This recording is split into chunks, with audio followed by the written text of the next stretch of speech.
years passed. One day, Larila was walking in the desert. Suddenly, the SWAT team saw him. He was being captured. Hey, you are now captured. Who? What's your name? My name is Larila, and I didn't do something wrong. So why are you capturing me? You are a monster. How can be an elephant with the body of a cactus? No, please don't make me into jail. Yes, you will. You will now go to jail. Hey, how you people can be such to be cruel? I don't care. We will bring you some food. A few moments later, that is now your food. Only grass. You don't care. I just want to eat. Okay, goodbye. A few moments later, the guards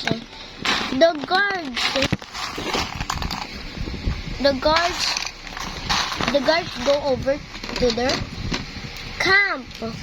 So Larila was been alone. He think of himself. He think to his head, how can I escape? But he didn't know that a guard was listening. Hey, why are you planning to escape? No, I'm not planning to escape, sir. You just misheard me. Okay, just shut up. And then, Larila was starting to think again. How can I? Aha! What does this time do? I think I should click it. Wait. I think I should click this one. Stop time. Huh? I can stop time? I can stop time, but I can still move. This is nice. I think I can break this open. Yeah, I know it. I knew it. And then, Larila came over. He came over to the guard. He didn't spoke not a word, but went straight to his work. And then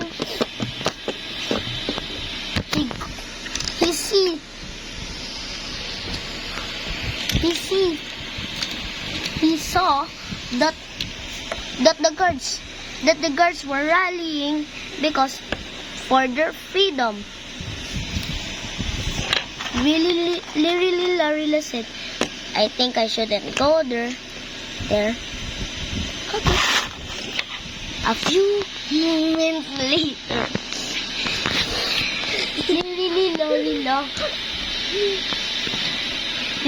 Larila was in the forest. But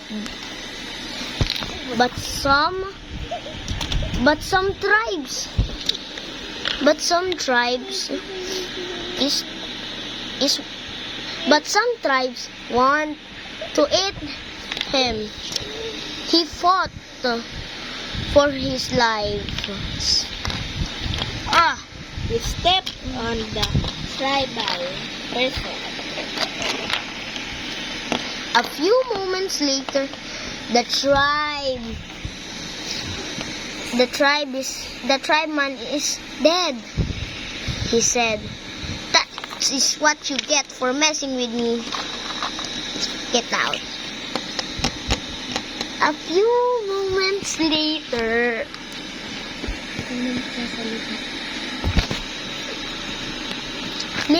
Larila was walking again. Larila was walking again. And he saw a SWAT. But it doesn't have a gun. So he said, I think I can knock it down. I think I can knock it down. Yo. And then the other guard said, "Where the freak did Lirila go? Let me go and find him." And then Kingsley guard- walked away. The guard look over the forest but cannot see Lirila. He didn't know. And then he saw the dead tribeman. He didn't know that Lirila was behind him. Lirila didn't spoke a word, but went straight up to his work. The police guard is knocked down. He said to himself, I should now escape. Let's go. A few moments later, he didn't know where he should go. And then he thought, And then he saw the SWAT team. He didn't know how to hide because there is no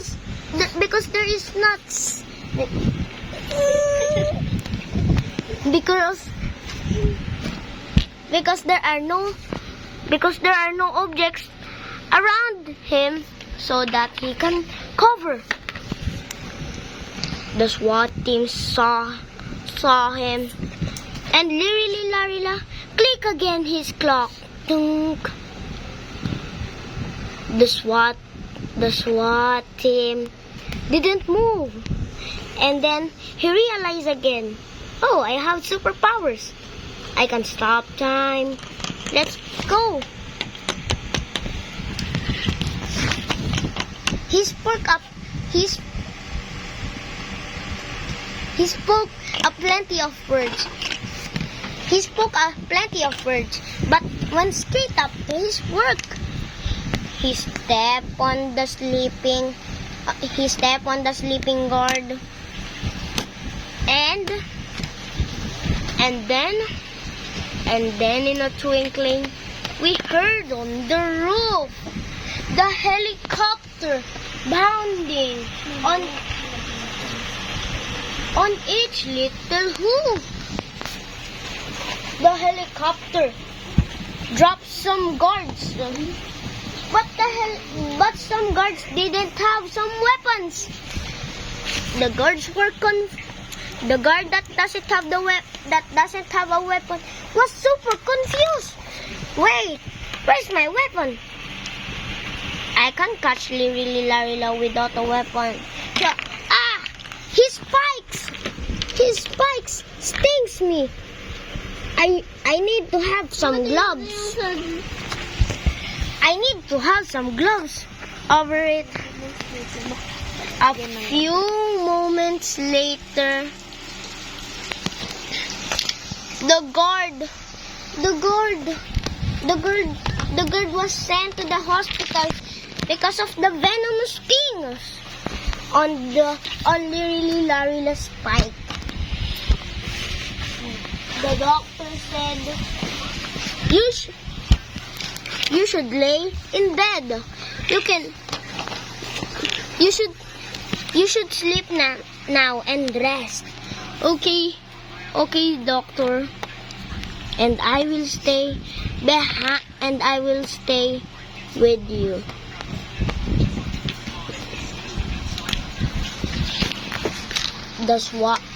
The guard says, okay. The guard nodded. And then the guard fire a gun at Lirila. But Lirila was not hurt because of the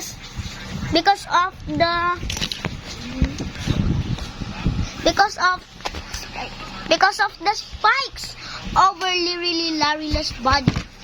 It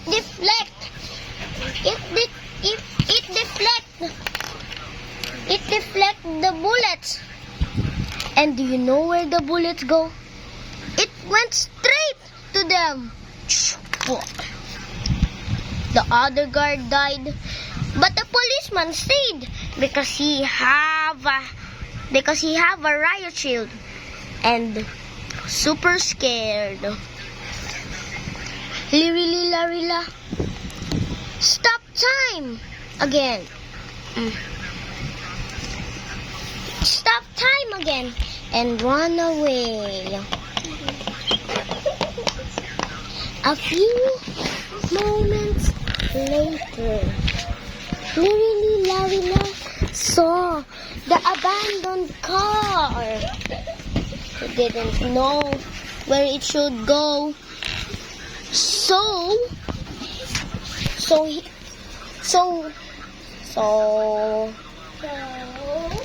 the gun he saw, he put it on his body.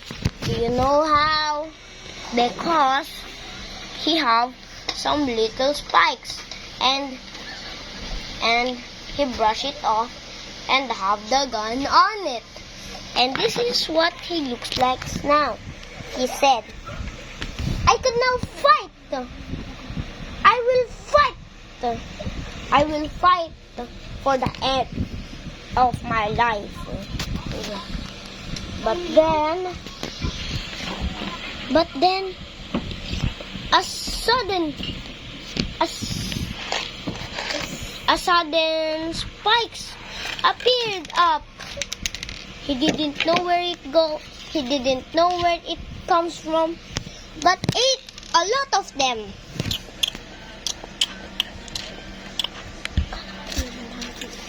A few moments